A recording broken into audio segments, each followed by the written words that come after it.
Благодарам, почитуван заменик председател, почитувана јавност, почитувани колеги и пратеници, почитувана господи Ивановска.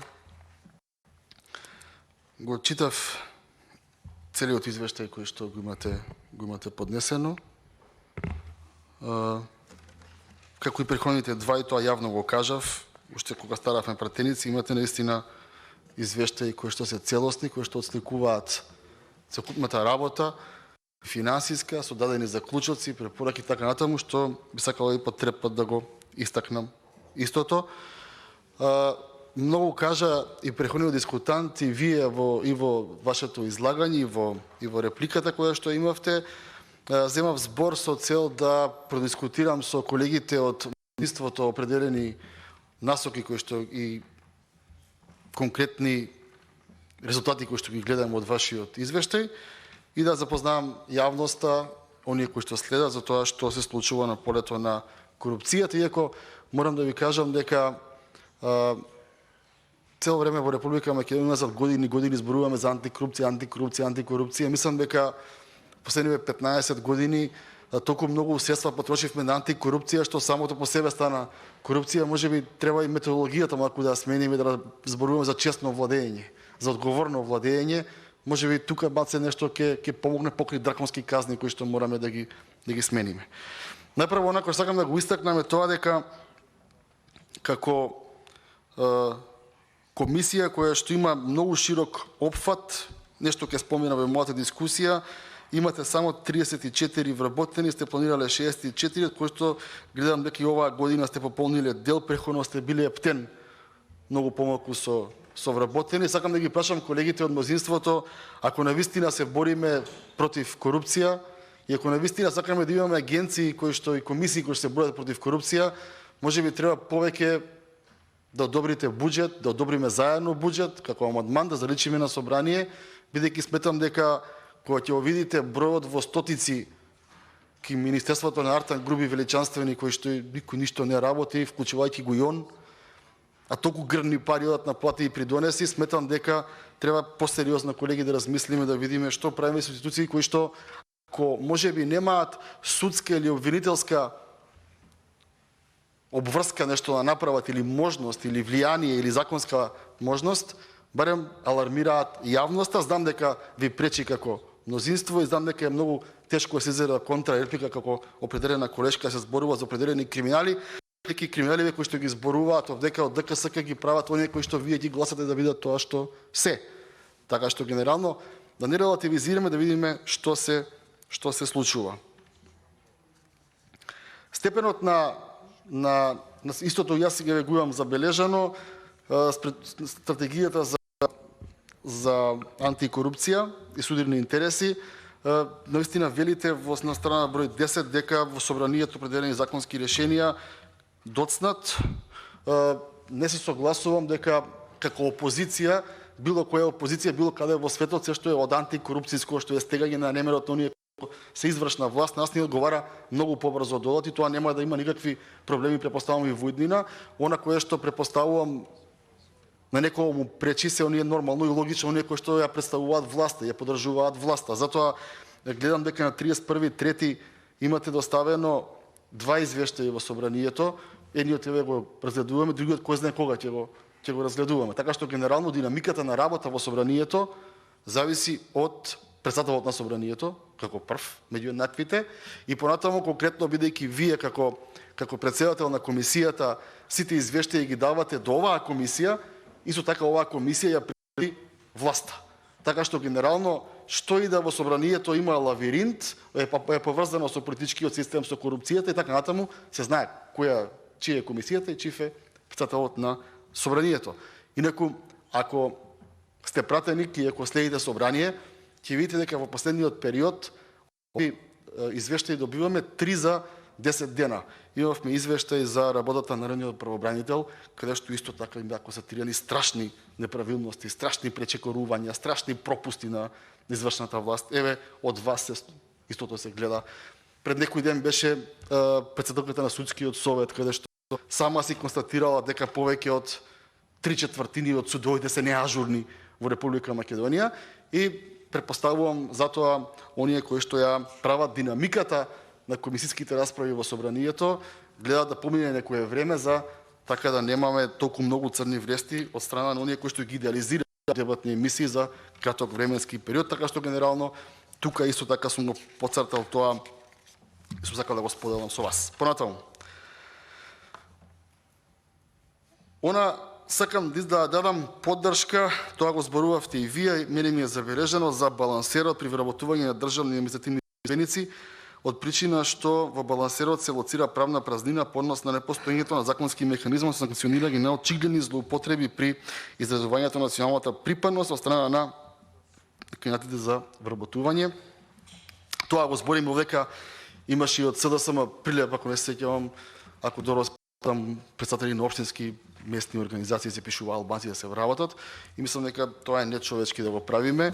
Ние треба да имаме граѓанска држава во која што секој оној кој што го завршил потребното образование, ги положил потребните тестови, има интегритет, ќе се вработи. Затоа јас како либерал секогаш зборувам дека на живци ми оди кога ќе видам во извештајот, наместо прво се пише што сработиле, се пишува колку се од која етничка заедница. Значи во Македонија мора да се научиме дека сите сме еднакви, сите имаме еднакви можности, имаме бесплатно образование и кој колку е успешен, толку ќе си оди напред. Тие балансери мораме да ги трнеме бидејќи ги вреѓаме луѓето. И вие како владеачко мнозинство, ваши председатели на општински организации, на местни се пишуваат албанци или обратно, и наистина е дегутантно, и мислам дека тука треба, и тоа стално ви го зборам, почитувани колеги од мнозинството, да после секој решение, после секој извештај да имаме определени заклучоци и како комисија се подпишеме и неколку законски измени направиме. Мислам дека тоа е бенигно, никого нема да му смета, само определени целни групи ќе си видат нешто добро. Потоа, почитувана, мислам дека одлично сте ги обработили и локалните избори. Активно, тоа сте си го евидентирале, каде што може целата јавност да види што и како се случувало. Она кое што зборуваше еден претходен дискутант, јас имам едно прашање, народски кажано, сакам да симплифицирам дискусијата.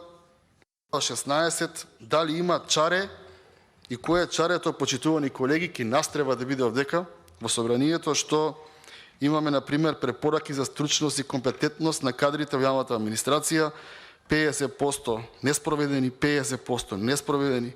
Понатаму препораки за избори и именување на директори и чланови управни одбори, 50% не е спроведено, друг квартал пак 50% е неспроведено. Понатаму имаме препораки за контролни механизми, прв квартал 85% неспроведено. И мене ми е јасно дека понекогаш сакате да бидете и обвинителство и судство во еден ден, бидејќи ова сите граници ги мине, но тоа не е до вас, тоа е до собранието. Многу ме интересира, почитувани колеги од мнозинството, кога ќе излеземе на дебата следниот период, или тука во собранието, или некаде по медиумите, како ќе ги браните овие функционери, кои што по 85% од тоа што го бараат од Комисијата за спречување на корупција, не го спроведуваат, игнорираат, се глуми лудило, се глуми недостижност во извршната власт, како потоа ова ќе му кажеме на граѓаните дека некој се борел за корупција, за едно општество за сите, за подобар живот за сите, и така натаму. Мислам дека тоа се сериозни работи кои што овдека се ставени, за кои што мораме како собрание да поразговараме, не само кога ќе имаме некој извештај овдека, и тогаш да го разговараме. Можеби треба да направиме 2-3 тркалезни маси со низа заклучоци од барем од овие 3 според мене многу важни комисии, институции, кои што се Судски совет, Совет на јавни обвинители, Државна комисија за спречување на корупција и Народен правобранител. За 10 дена видовме огромни пропусти, ќе ги изгласаме извештаите, тоа се ќе заврши, до година ќе дојдат нови, во меѓувреме ќе се бавиме со гафови, ќе се бавиме со Бугарија, ќе се бавиме со други работи, ама нема задача никако да си ја завршиме и никако нешто да продуцира и ова комисија и ова собрание, кое што некоја целна група ќе има определен бенефит. Ова е добро за софтверските решенија, гледам дека многу сте ги набавиле, тоа е одличен механизам за да се скрати времето на пребарување. Ме интересираше во делот на буџетот кажувате дека ангажирате 2 надворешни лица за користење на надворешната експертиза, дали е тоа поврзано со IT, бидејќи знам дека оние луѓе кои што се IT не идат во администрација за 20, 30, 40 динари да работат, и јас сметам дека како поборник во ова собрание на кратење на тие договорни интелектуални услуги, каде што имате во една институција еден ред експерти кои што се од претходнината власт, еден ред ДУИ експерти, еден ред СДС експерти, и потоа се набавуваат нови експерти кои не му требаат. Единствено што кое што на оваа држава и треба се IT експертите, кои што ако сакате преку софтвер да ги сработите, тие се фриленсери, не работат во државна администрација. Мислам дека единствената работа за која што парите не се бадијала фрлени во воздух, се токму овие луѓе кои што за жал се помалку и помалку ги има во државата. Она кое што, колеги, сакам да го споделам со вас, а го пишува дека во извештајот е определени кривични пријави за кои што нема ни трага ни глас, како за општина Центар, за преходниот Гранде градоначалник, понатаму за општина Боговиње има определени, Медицински културен центар има определени пријави кои што стојат во ФИОКа. Понатаму имате во Кратово за Митко Пенџулковски, директорот. Понатаму имате Центар Жупа, имате во Битола, Комунарец Гевгелија, се ова си стои. По мене тие се обвинители и судии кои што ова Младенски културен центар е веќе забораве исто така од Скопје. Мислам дека овие луѓе со тоа што им стојат во ФИОКа во обвинителство, според мене тоа е еден вид на корупција во општеството. Ја не се разбирам многу, но мислам дека е еден вид на корупција, и тоа како владино мнозинство бурам на говорница да видиме кого треба да го се обратиме зашто ова стои. Не сакам да одземам многу од времето. Господјо Ивановска, ми интересираат колку работи. Од медиуми се ми е вадено. Плюс инфо, 8 јануар 2021 година. Пожарот во Глобал. Дека ништо не било осигурано и дека средства некој делел на рака во Струмица по кафичите, ештетување пред избори. Тоа го објавиле Плюс инфо на 8 јануар. 4 март, Канал 5. Зборуваме за тендерите во здравство за Синерджи на Горан Филипов. Дали има таму нешто под допрен глас? 17.3. Случајот со МКДМК објавиле, затоа ги измешав сите. МКДМК, оној познат случај кога абдицираниот премиер направи кривично дело кога се јавуваше на царина да ги пуштат некои луѓе што требаше да поминат. Интересира денешен.мк 6 април 2021 година. Тајни хонорарци се плаќаат со јавни пари, кои се 58 лица за 37.000 евра во владата на Република Македонија. 18 април, Сител. Зетот на сестрата на секретарот на град Скопје добил набавки во однос 10 милиони денари во време на Шилегов. 13.5. Покрај 600.000 евра за рекламирање, владата пред локални ќе плати 120.000 евра за анкетирање од страна на буџетот на државата. 6 јуни. Сопругата на директорот на катастар добила лиценца за производство на струја на 34 години. 26 јуни. Ѓорче Петров, 2 машини за перење, 25.500 евра. Понатаму. Ова е многу интересно и не знам дали вие го третирате. Имаше на Алса Тем цела сторија, 50 минути траеше. Никој не ја демантираше од власта. Јас се нешто зборував тука на Комисија за финансирање и буџет. СВ Инвест 2,5 милиона евра даноци должи, меѓувреме затвора фирмата во Битола за копање со рек. Понатаму јуни 2021 година СВ Инвест 6 милиони евра тендери од државата. Дали го знам дека многу случаи се, знам дека малце вработени имате, ама еве пашам за случајот каде што се проверуваше мазут и квалитет на нафтени деривати во тегли.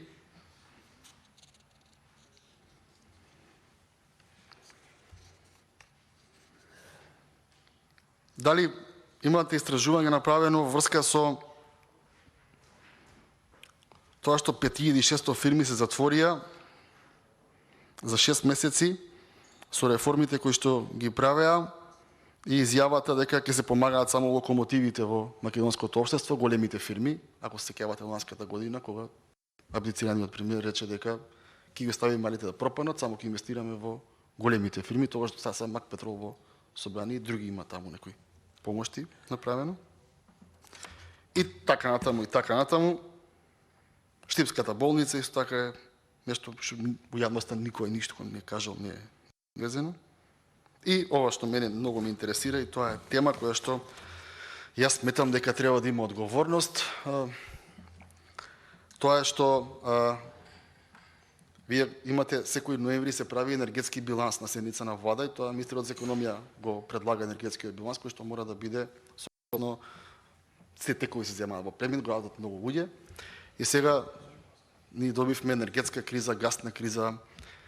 Кога беше струјата по 5-60 евра во текот на летото, се испразни тези хидроцентрали, се продаваше во Грчка за 5-60 евра, бидејќи Грција е држава која што има повеќе потреба од струја во лето и во зима, бидејќи има многу милиони туристи.